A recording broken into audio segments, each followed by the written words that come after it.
bravo Said jejt për parë, vetëm aty. Me qëra fjala, Ledio, ky është momenti që ti të plasësh fabulën e Riolit tani, që është e treta në fakt do e bësh të dytën, me Arlindin, por para dhe ndërkohë që ti plasë fabulën e Riolit, Ledio, duhet ndërgosh patjetër një teknik që të më rregulloj të 3 ekranet se më dolën jashtë kontrollit, nga kablo që lëvizin. Po urgjent, Ledio. Ja tani që. Po. Plasë e fabulën e Riolit.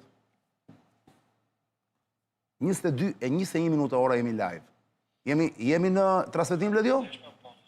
Tjetër, po. Pse se plas fabulën e Riolit? Ne ke e poshtës. A ka dal? Po. A nga që është pa muzikë, prandaj. Arlind, sa në rregullohen ekranet, se duke sigur jemi në errësirë, kështu s'mani vesh, por çon si ka jemi live. S'kemi punë fare me kamerat.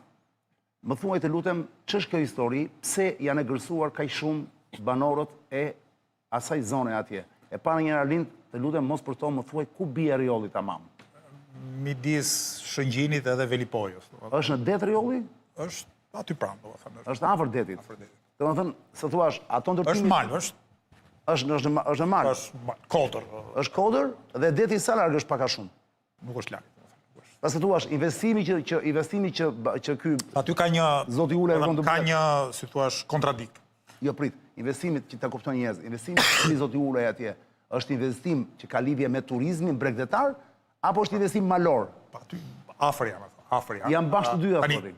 Dakor. Qytetarët, banorët kërkojnë të drejtë e tyre të pronës. Sipas tyre, prona që i është dhënë oligarkut Bashkim Ulaj, u takon atyre, janë në procese gjyqësore prej vitesh, janë në protestë, mirë po, pavarësisht kësaj, pavarësisht protestave gjyqësore, pavarësisht edhe protestave të qytetarëve, qeveria me firmat e Ramos, Ballukut e kështu me radhë e ka dhënë atë për të ndërtuar një kompleks turistik. Para sa kohë kjo leje? Mos gabojmë 2024.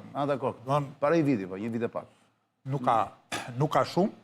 Mirë po, kjo është pjesë e një procesi shumë më të gjerë se sa Riolli. Domethënë, ne kemi shumë zona në Shqipëri ku banorët shpronsohen ose në emër të një pronari fiktiv, dhe konflikti është privat me privat, ose në emër të ligjit investitorëve strategjik, pra njihen si pronar, po shteti u merr tokën me një dëmshpërblim që ata shpeshherë konsiderojnë shumë të ulët. Në rasti konkret, do flasim konkretisht, lutem, me sa lek do t'ju marri? Nuk i njeh si pronar. Nuk i njeh fare? Nuk i njeh fare, pra. Ata kanë dokument, nuk i njeh fare si pronar, banorët thonë ai që... Po janë pronar realisht të se ky është debat shumë i madh. Këtë gjë do ta vendos gjyqi. Do ta vendos gjyqi, nuk ka vendos. Si kanë ndjekur me udhëzik këto? Ata thonë që kanë fituar një gjyq në shkallë të parë, ka shkuar në apel, por nuk ka ende një vendim përfundimtar dhe kërkesa kryesore e banorëve është që sa të mbarojë gjyqi, aty të pezullohen punimet, se nëse ai bëhet fakt i kryer, pastaj hajde ta kthesh historinë. Po ç'do ndërtohen atje? Ndërtohen vila, ç'a ndërtohen? Kompleks turistik, të bësh shumë para. Është tokë e madhe shumë, po të pyes këto detaje teknike sepse njerëzit nuk e kuptojnë mirë, përveç se shohin në ekran. Pra për sa hektar bëhet fjalë pra? Nuk di ta them tani për sa hektar. A mendova se i di këto detaje Arlin, nga që ti ke qenë vet atje, ke shkuar i ke mbështetur. Kam qenë ka qenë Redi Muçi në Redi, okay, dakor, Redi. Me qytetarët e Riollit edhe këtu përpara Spakut. Mirë po, e rëndësishme është që aty është një komunitet i tërë, është një fshat i tërë dhe ata kanë pretendimin, sipas tyre të bazuar me dokumente dhe me ligj që janë pronarët e ligjshëm dhe këtu është bërë një, po themi, tjetërsim prone. Dhe shteti në këtë rast është palë me oligarkun dhe këta ndihen të vjedhur, sepse tokat që i kanë trashëguar pranë shtëpive të tyre, domethënë brez pas brezi, nuk mundet ti gëzojnë. Dhe unë përpiqem edhe ta zgjeroj pak si fenomen, sepse ky nuk është një rast i veçantë. Pra nuk është se ka ndodhur në këtë fshat një, ku diun, rrufej qiell të hapur, që nuk ndodh askund. Ka vite që ndodh këto me pronën private, patjetër. Me tjetërsimin e dokumentave, zakonisht i gangsterë dhe nga hiçi bëhet pronari i asaj që do duhet ishte toka e tjerëve. Kjo ndodh përmes ligjit të investitorëve strategjik, ku shteti thot, pavarësisht se ke pronën ti, qofse ka një investim, ku diun, disa milion euro, unë ta marr pronën në këmbim një dëmshpërblimi që është zakonisht shumë më i ulët nga dëmshpërblimi që do merrje ti po të negocioje drejt për drejt me investitorin. Kjo ndodh pastaj edhe me tokat publike. Ose me të mirat e përbashkëta, që janë lumenjt, kullotat e gjithçka tjetër që pavarësisht se komunitetet mund të kenë që duke i përdorur prej shekujsh, shteti vjen aty dhe thotë tu ndërtohet një dorë central, fshatrat do mbeten pa ujë dhe praktikisht dua pa mundsoj jetesën qytetare. Pra është një proces i asaj që edhe në teori shoqërore quhet i akumulimit nëpërmjet shpronësimit. Ktu është ndërtuar një sistem ekonomik ku fitimi nuk vjen si rezultat i investimit zgjuar dhe punës produktive, po përmes monopolizimit të territorit dhe shpronësimit të pronarëve të vegjël, komuniteteve lokale ose pasurisë publike. Ky është një nga rastet në dhjetra raste në Bregdet, në Fushë dhe në Mal që ndodhin kudo nëpër Shqipëri. Tani veçoria e protestës Rjollit, se ne mund ta ballafaqojmë me tjera protesta, është që në këtë protestë e vetëm parti që i ka mbështetur haptazi ta, edhe ka thënë vërtetën troç, duke denoncuar jo vetëm qeverinë, po edhe oligarkun Ulaj, është Lëvizja Bashk. Të tjerët ose nuk janë shprehur fare, ose kanë thënë diçka sa për të largojën, të tipit Edi Rama i ka të gjithë fajet, po se me kë po e bën dëmin bashkë Edi Rama, nuk guxon asnjëri ta thotë. Prandaj e përmenda edhe pak më herët si problem, që një nga gjërat që na ndan ne, jo vetëm me PD-n, por me një varg tjetër partish opozitare, është fakti që kur jemi përpara problemeve të tilla, të gjithë të tjerët heshtin.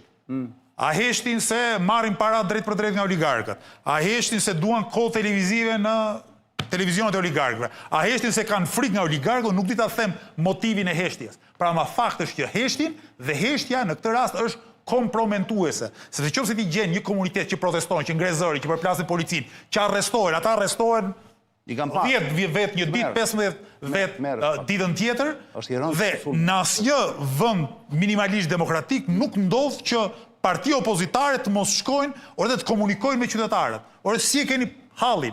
Çfarë mund t'ju ndihmojmë ne? Si mundet të ushtrojmë ndikimin tonë që procesi gjyqësor të jetë sa më i rregullt dhe sa më transparent? Si të bëjmë që institucionet presin derisa t'jepet drejtësi? Këtu kemi një lloj omertaje, vetëm fal rrjeteve sociale në radh parë, edhe pak televizioneve që her pas here i transmetojnë ngjarje të tilla, kjo merret vesh. Përndryshe, se ajo omertaja në Italinë e Jugut. Unë në fakt prit marrësi një sekond. Unë fakt për këtë e kam thirrur sot, për këtë e ftova, për këtë të Rjollit më së shumti e ftova Arlindin, sepse bashkë me Redin jam fal të mbaroj pak. Bashkë me Redin e pash që mbështetën në protestë dhe them drejtën më erdhi mirë për dy gjëra. Mund të më ardhë mirë për shumë gjëra tjera, po dy do veçoja. Një e para, mua për ata banorë atje nuk e di pse më erdhi vërtet shumë keq, që po trajtohen ashtu. Dhe nuk e di pse për një moment marrësit, po këto janë fantazitë e mia, pastaj nuk ka lidhje, Flogert, Arsi, nuk e di pse për një moment ata më duken si vikingët e dikushëm, që se kanë praktiksuar vendin e tyre. Po ta shohësh në hartë Rjollin, prandaj e pyeta Arlindin, është një vend që nuk e di, a shkohet kollaj me makinë deri atje? Pra se thuash, duhet të jetë një vend pak i futur, nuk është vend kaq kollaj për tu. Natyra e vigjer, po e themi. Natyra është e vigjer, prandaj po. Gjithsesi nuk investohet aty ku nuk ka infrastrukturë. Patjetër, se infrastruktura vjen aty bëhet një ose shkon parën. Kapet një toka dhe në rast Çështja është që nuk investohet aty ku ti nuk e ke me ligj dhe nuk e ke të hipotekuar pronën tënde. Dhe pastaj kjo është problematika, se problemi më i madh nuk është ligji që tha Arlindi. Ja prit ta mbaroj pak favorizon oligarkin. Ja prit ta mbaroj pak. Kjo ishte arsye e parë. Pra solidarizohen me ata banorët atje. Nuk e di pse ata, ne kemi parë shumë protesta komunitetesh lart e poshtë, erdhi më në fund ekranit, po. Faleminderit Ledio. Por këta nuk e di pse më duken shumë genuin. Më duken sikur vinin nga sheku të përparshëm, por shumë fisnik. Arlind. Shoqëria tradicionale. Dhe e dyta, sepse doja ta ftoj Arlindin, sot është për të thënë një gjë në sy. Arlindi, unë jam i bindur që ai është koshient, është duke marrë vota djathtas, po mbron pronën private zotëri. Kush ka menduar deri tani që Arlindi është parti e majt, pra e thjesht e punëtorëve, pra e njerëzve kështu. Arlindi pa pritur bashkë me Edi Mushin, janë duke bërë një kaos me këtë që po bëjnë. Dakord, janë kundër oligarkut. Po në fakt çfarë po mbrojnë? Pronë private. Ta jap vetëm një sqarim. Në moment që ti kundërvihesh oligarkisë, ju ke shumë drejt. Në moment që ti kundërvihesh oligarkisë, oligarkia ka disa objekte të grabitqarisë vet. Njëra anë është pasuria publike. Trojet publike, ato që janë të gjithëve. Patjetër. Mirë, por në anën tjetër është prona e vogël. E njerëzve. Është ai që do bëhet me pronë shumë të madhe, me miliarda, ai ka dy burime nga ku të grabit. Pra njëra është pasuria publike, dhe ata e bëjnë mjedis tregtarë, e dyta dhe gjithnjë më shpesh është prona e vogël private. Pra është konflikti midis pronarit vogël, tradicional, shoqërisë tradicionale që jeton me normat e zakonit, që ka një ekonomi lokale, që edhe kur ka diçka që një fenomen që mund përfitoj nga modernizimi, do ta përfitojnë vetë parë, dhe grykësisë atyre që kanë kapitalin e madh, oligarkisë ekonomike, bashkë me pushtetin e korruptuar, për të gjetur mekanizmat e shpronësimit tyre. Prandaj thash, është akumulim nëpërmjet shpronësimit. Ky shpronësim ndodh. Pse se blen tokën? Tani çfarë bëjnë? Në moment që ti prodhon një pronar fiktiv, aty ja blen me 5 lekë. Nëse do negociosh me pronarin real, pronar real do të thotë unë dua një pjesë të rëndësishme. Sepse ka kosto më të lartë, kjo është ideja. Nëse ti shkon dhe ja blen atyre shumë pronarëve të vegjël tokën, kostoja e kalimit pronës nga pronari dhe investitori është më e lartë dhe fitimi më i ulët. Për të pas maksimumin e fitimit, ti duhet ose të korruptosh shtetin dhe pronën publike ta marrësh me 1 euro metrin katror. Sot isha në Saran, është një port aty, porti Limionit. E ka dhënë qeveria me 1 euro metri katror, kastratit e Dulakut. Dhe ka dalë Spaku me GKK-n, kanë vënë sekuestro sepse një koncesion i tillë ka shkelur sigurinë kombëtare, aty është dhe një port ushtarak, domethënë. Pra, këtu është rasti i pronës publike. Pra, merret prona publike, një port ushtarak dhe i jepet për 1 euro metri katror oligark. Ky është rasti tjetër, sepse toka dhe çdo gjë që ka vlerë, dy janë pronarët e mundshëm, ose privat, ose publik. Dhe këta përtarë nuk ka ndonjë dallim. Rëndësi ka që bëjmë plaskën e madhe sa më parë. Jam shumë i qartë, por më duhet të bëj një pauzë vogël tani, sepse duhet të ikim në një pauzë vogël, pra se ikim Ledio, bëjmë xhiro urgjente Dorelani. Dorelani miq, për gjithë ju që nuk